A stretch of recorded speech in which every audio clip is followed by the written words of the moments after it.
guys, I just arrived here in the Stevenson waterfall.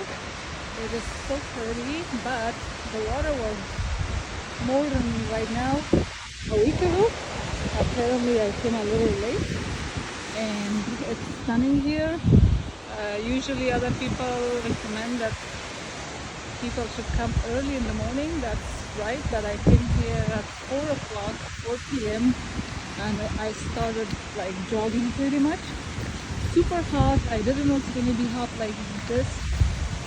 Well, I knew, but I mean for jogging it's hot. But I had 4 bottles of water to feeling good.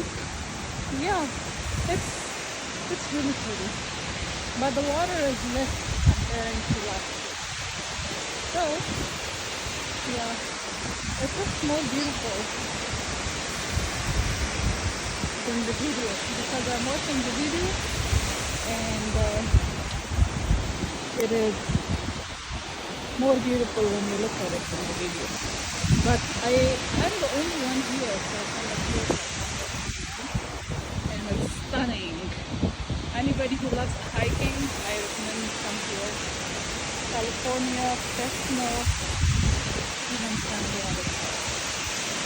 and yeah, I saw on TikTok it was more than this, but it was beautiful. Wow, 2020 there.